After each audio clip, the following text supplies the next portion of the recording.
Cette résistance de l'archiduc Maximilien d'Anvienne était coupable, puisqu'il avait négligé tous les moyens de la rendre moins préjudiciable aux habitants utiles à l'État et à l'armée. Bien pouvait être brûlé par un ennemi moins généreux sans retarder d'une heure la possession de son enceinte, faute des deux archiducs. C'était beaucoup aux yeux de l'armée et de l'Europe d'avoir privé un peu Napoléon. C'était peu lorsqu'il n'avait peu les ponts de Danube, parce que la fin d'une guerre de coalition n'était pas à Vienne, mais dans la dispersion des restes de l'armée autrichienne et de la Ligue des souverains. Mais pour cela, il fallait passer le Danube aussi impétueux, dans un moment où les eaux étaient les plus élevées, devant une armée encore formidable et au milieu du pays ennemi.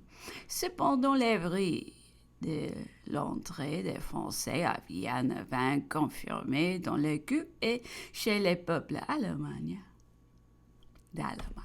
La sensation produite par la nouvelle des victoires d'accumule les projets d'insurrection et d'armement furent suspendus, les trahisons politiques assurées, les associations particulières refroidies et comprimées, chères, parvenu à réunir un corps de 6 000 hommes en compromettant les noms des rois des Prusse et d'Angleterre, ne trouvait plus de pays qui osât se déclarer pour lui.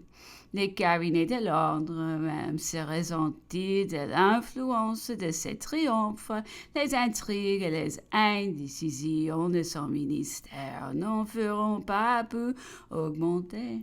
Et ces grandes diversions promises, de plus en plus retardées, la queue de Prusse multiplia les démonstrations de fidélité au traité et faillit de poursuivre les partisans des chars.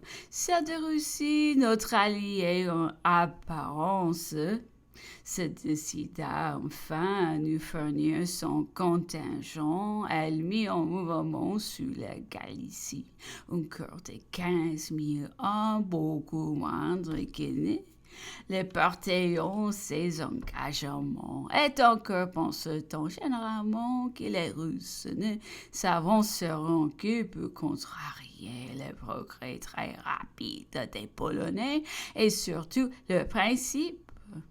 Le passage d'un fleuve comme le Danube est une opération fort difficile.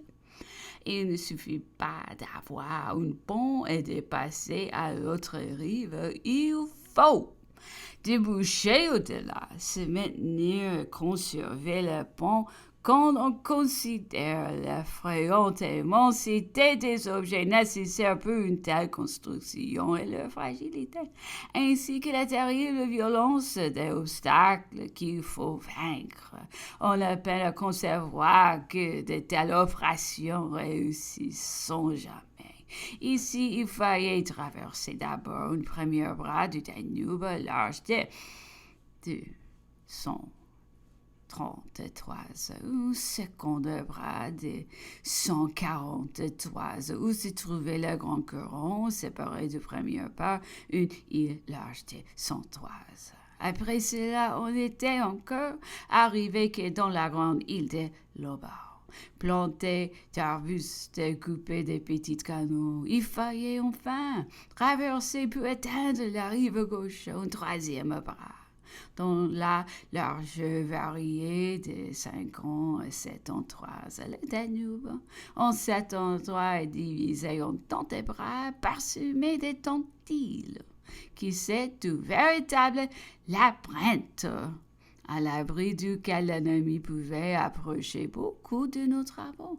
Ainsi, c'était une triple rivière à passer, un triple pont à construire, dont un était de la plus grande dimension au milieu des ennemis, qui à tous côtés nous voyons à nous enturions Dans la construction de ces ponts, il fallait se servir de bateaux, des formes et des grandeurs diverses, ramassées au hasard, retenus par quelques cordages et quelques clous pour lutter contre la violence de l'impétueux Danube. Tout cela fut fait, et même fort vite, en raison de l'immensité des préparatifs que tous ces ponts exigeaient. Il faut néanmoins reconnaître que les inconvénients que présentait ce passage étaient rachetés par des grands avantages. Si le Danube était plus large et divisé en plusieurs bras, il était aussi moins rapide et moins profond. Ses yeux surveillant assurer le pont partiel, enfin, celle de l'auberge était comme une tête de grand pont, une vaste place d'armes, d'où on pouvait arriver avec plus d'assurance sur la rive droite. Le pont commençait le 18 au matin, feront terminer assez vite aussi dès le 20. Le 4e cœur avait gagné l'île de l'Auberge. L'empereur s'y rendit lui-même et fit jeter le dernier pont devant lui. Son intention était de marcher directement à l'ennemi et de terminer l'œuvre si brillamment commencée à Eckmühl. Il avait reproché de lui la majeure partie de l'armée, afin qu'elle pût défiler sans interruption sur la rive gauche. Le terrain où devait déboucher l'armée française était des plus favorables. On ne vend tout coûte que le fleuve fermé en cet endroit, et dont les bras s'élargissaient considérablement, se trouvaient les villages d'Aspern et d'Essling, la première à gauche touchant à un bras du fleuve où il y avait fort peu d'eau.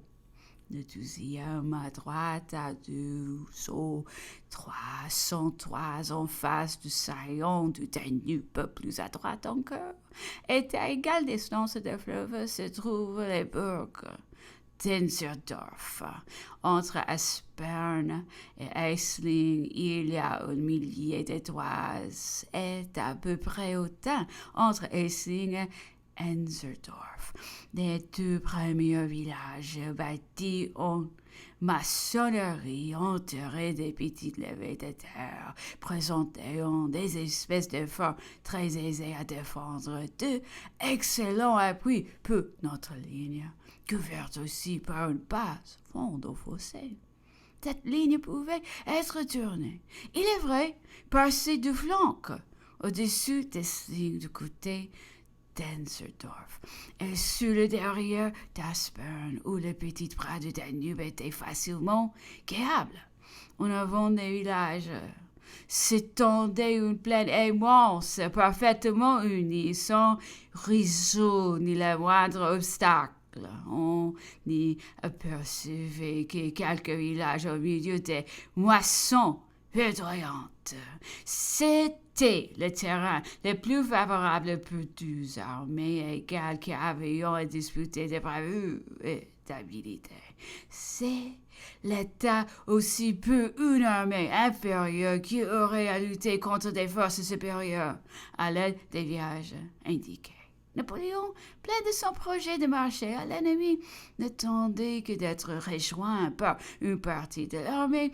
Il ne pensa pas devoir être attaqué lui-même. Les rapports de la cavalerie légère le maintiendront dans cette sécurité aussi. Ne s'occupa-t-il nullement d'établir le 4e corps, ni de profiter des avantages de la ligne d'Aspern à Essling. Il faut le dire, parce qu'il n'y a rien d'indifférent à la guerre, mais dans ce qui décide de la vie des hommes et du sort des empires. Si Napoléon ou Massena avaient en fait occupé convenablement Aspern, il est probable que ce village n'eût pas été pris par l'ennemi, ou si nous avions préparé à l'avance ce qu'il fut exécuté par le corps d'Illé. On sent en parlant jamais les Autrichiens ne s'y seraient maintenus. Les murs du cimetière d'Aspern furent abattus par eux de leur côté, et ce cimetière le devint par là une citadelle que nous faillit escaladeurs sous les feux les plus terribles purent parvenir, et quand nous en étions emparés, il n'était plus pour nous qu'un coupe-gorge dans lequel nous demeurions entièrement à découvert. Ici se trouve décrite la première journée d'Essling, le 21 mai, où Massena résista avec son seul cœur pendant 2 jours à toutes les forces autrichiennes et conserve Aspern par cette opinion très héroïque qui le caractérisait. C'est éminemment les ponts déjà dérangés de ce jour-là, interrompant fréquemment le passage des troupes, déjouant les projets de Napoléon, sauvant l'ennemi et amenant les terribles journées du lendemain ainsi décrites par l'auteur.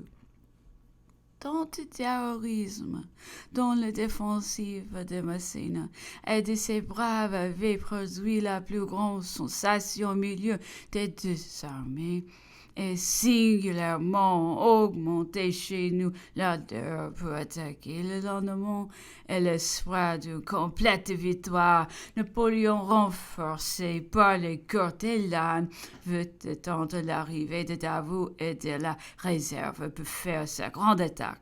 Mais dès les 2 heures du matin, avant la pointe du jour, le combat avait recommencé à Aspern et quelque temps après sur toute la ligne. Le généralissime autrichien s'était enfin décidé à faire avancer la réserve des grenadiers qu'il avait jusque-là si mal à propos laissé en arrière. Ces princes auraient dû sentir dès le premier moment la nécessité de brusquer une telle affaire. Ces traiteurs avaient laissé arriver 3 de nos divisions de plus à la rive gauche. Ils persistent dans son même système de bataille et s'acharnent de nouveau contre Aspern. Il attaque moins vivement Essling, où l'un se trouve renforcé par 2 divisions. Mais le général ennemi ne s'occupe nullement des moyens de tourner ces 2 villages et surtout Aspern. Son feu et ses masses l'écrasant de nouveau et lui facilitant les moyens de s'en emparer. Massena fait relever la division moliteur partielle des censures. Le 24e léger pénètre dans les villages, culbulte l'ennemi dans la grande rue et coupe une colonne qui s'avançait par les rues parallèles. 800 hommes,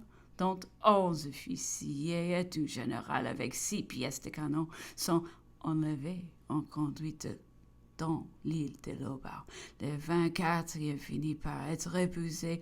Le 4e arrive au secours et reprend le village qui est perdu de nouveau et de nouveau repris par les espoirs. Tous ces agiments montrant la plus brillante valeur, la d'heure de Massena soutenant l'enthousiasme du 4e corps au milieu de ce théâtre, le plus horrible que la guerre ait jamais présenté. En ce moment, on annonce l'arrivée de la garde à Aspern. Tout le monde croit tenir la victoire.